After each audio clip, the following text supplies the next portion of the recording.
Hello everyone, welcome back to my channel, or welcome if you're new. Today we're going to be talking about the books that I read in May. Okay, so the first book that I read in May was Authority by Jeff Vandermeer, and I accidentally filmed a clip for this in my April reading wrap-up, and then I didn't include it in there because I realized I finished it in May. So I'm just going to insert that, and you can see past me talking about it, because honestly I don't remember that much. So, take it over, past me. The last book that I read, I also listened to, and that was Authority by Jeff Vandermeer. This is the second book in the Southern Reach trilogy. The first one is Annihilation. I read Annihilation 2 years ago now, I think. Yeah, I read Annihilation 2 years ago, so I kind of didn't remember a lot of it. I really loved that one. I gave it a 5 stars. It is so weird, and I loved it. This one, I gave a 3 stars.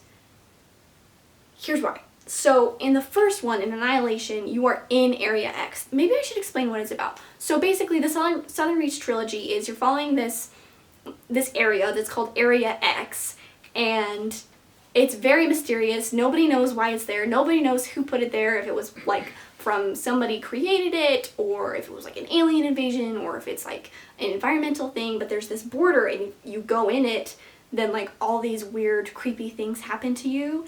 And it's very confusing. The narrator is very unreliable. You have no idea what's going on. It's so weird, and I loved it. It's speculative fiction at its finest. So Authority, you are following this guy who's coming in to the like base camp outside of Area X, where they send people into Area X, and he's trying to like solve the mystery of Area X, figure out kind of what happened with the last expedition, which is the expedition that was from the first one, and he's interviewing the biologist, which is one of the characters in the first one, who is the main character that we're following in the first one. And we never get her name. She's just known as the biologist, and in this one she's known as Ghost Bird. So the reason I didn't like this is because you were just like in a building the whole time instead of like in Area X, and that's something that I really liked about the first one, was like these descriptions of nature and it being like just weird and the nature doing things that maybe it shouldn't have.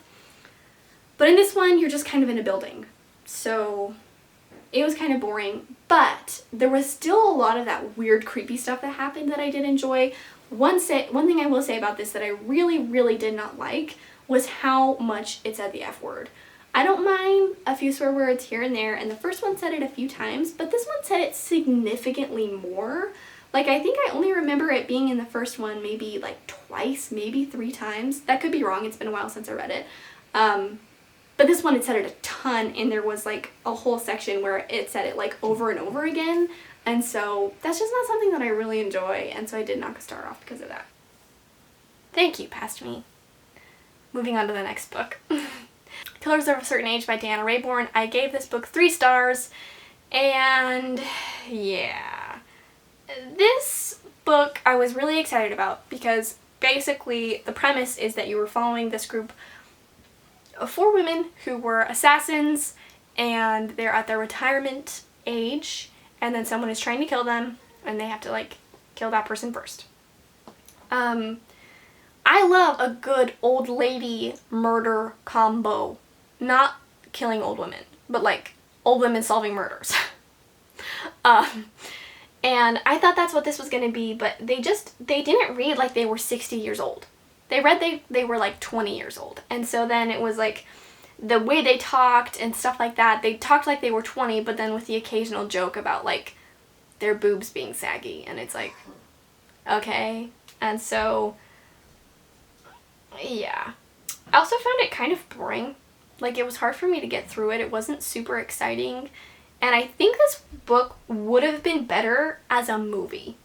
I could see it being an entertaining movie, and if you actually had 60-year-olds in it, then it would be like more realistic as these 60-year-old women doing things. And the way the scenes played out, I was like, this would be a good movie, but I'm not liking it as a book. So the other thing that I kind of just had an issue with here was that like the argument is that these women have been assassins up until now. So for 40 years, basically, they've been these assassins, and that they have been physically strong enough at 60 years old to take down men in their 20s.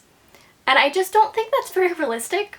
Like, obviously, some 60-year-old women would be super strong to take over some 20-year-old men, but I don't think that's a standard enough for them to, like, really continue being in this job the way that they are. And so that's what I kind of struggled with, was, like, seeing the realisticness of this, because I was like, how does that work? The main character I didn't really like. She was really obnoxious and she was really rude. And what I really didn't like about her is that she kind of had this rhetoric of like, oh, my life is better than these other women's lives because I didn't get married and I didn't have children, and that makes me better than them. And listen, I am all for whatever you want to do. If you want to be a mother, be a mother. If you don't want to be a mother, don't be a mother. If you want to get married, get married. If you don't want to get married, don't get married. That's up to you. That's fine. But I do not think it's okay to tell other women that the choice that they made was wrong just because it's not what you did. I am not more wrong than you just because I decided to get married and have a baby. Like, that does not make me bad. It does not make me wrong. It does not make me less than you. And that's kind of the attitude that this main character had, was like, oh, anybody who decides to go down the path of being a wife and being a mother is wrong. And that's something that I just really didn't appreciate as someone who is a young wife and a young mother. I'm like, bro, just because it's not for you doesn't mean it's not for me. Also, the flashbacks in the story gave important information, but it really took me out of the story. So I think, like, I don't know, maybe it would have been better as like a prequel book to have all the flashbacks and show that. And it's like, it gave us the information we needed to know about these women, but then it was like, you were in a really intense moment and then all of a sudden it's like, okay, well, back in 1978, blah, blah, blah. And you're like, well, okay. Anyway, so that's Killers of a Certain Age. It just kind of fell flat for me, and I was really excited to read it, and I'm just kind of bummed that it didn't work out very well. The next book that I read was Trust of the Emerald Sea by Brandon Sanderson. This one I have a whole reading vlog on. You can check that out. I will link it up here, wherever it is, and in the description below. I read this one and Yes Please by Amy Poehler in that vlog.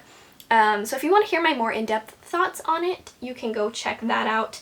Basically, I think it was a really standard plot. The surprises weren't that surprisey, but it was still an entertaining book. I think that it was well written, but I think that it was too long. The villain was lame. I didn't like that it included modern technology when we weren't including modern technology throughout the entire book. The world building was interesting, and I would like to know more. So that's where I'm at, kind of middle of the line. I think I gave this a 3.75, 4-ish. I think closer to 3.75. So yeah. Yes Please by Amy Poehler. I'm not rating this book because it is a memoir and that feels icky to me. Basically, I enjoyed this book. I enjoyed hearing about Amy Poehler's life. It was very inappropriate at times, and I really liked what she said about motherhood. So again, if you want to know more of my thoughts throughout the reading process, go check out that vlog. Yeah, those were all the books I read this month. Way less than I have been reading throughout the year. I moved from Idaho to Oregon this month, so everything has been crazy.